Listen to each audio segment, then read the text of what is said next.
Hello mga kamarites, kananay at iba pa dyan. Ayan nga pala yung kapatid ko.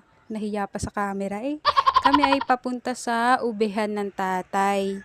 Sa taniman ng ube. Kukuha lang naman kami ng panggulay na papaya. So, ayan yung daan. Hindi na maintindihan. Oh, sobrang sukal na ng daan dito sa amin. At sa pagkakataon nga ito, ayan, kasama namin yung asong nagpaampun sa amin. So, teka, nasaan na nga ba yung asong yun? Oh, nawala na naman. Ito yung bunga ng ube. Sabi ng tatay, pag may bunga na daw ang ube, yan ay malaki na yung laman. Ang laman po ng ube ay nasa puno.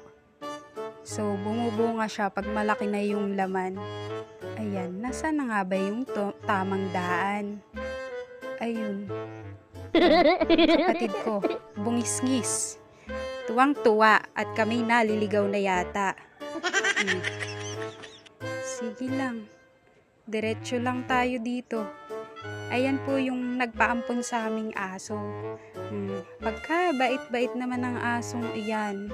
Talagang ampon na namin, hindi na kinuha ng may-ari at hindi na malaan kung sinong may-ari talaga niyan. So, ayan nga, sa pagkakataong ito, naliligaw na ata kami. Ayun, doon pala ang daan.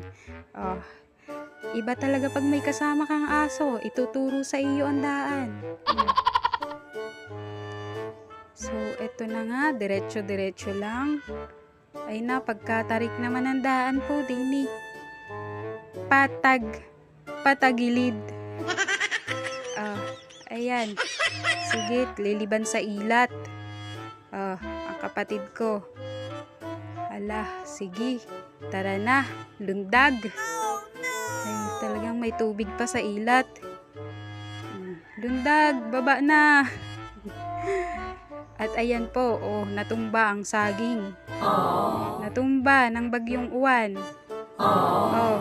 Pati yung papaya, nasapak na. Ala, sige, ayan na yung papaya. Madali nang kuhanin at natumba na ang sanga. Natumba na bali pala, sorry. Shy, iyan, pitasin mo na at nang kita'y makauwi na. Ako'y nangangati na din eh. Ay dito nga pala meron ding talbos ng kamote, mailahok sa papaya. At iyan lang po ang aking video. Kami uuwi na. Salamat po ng marami.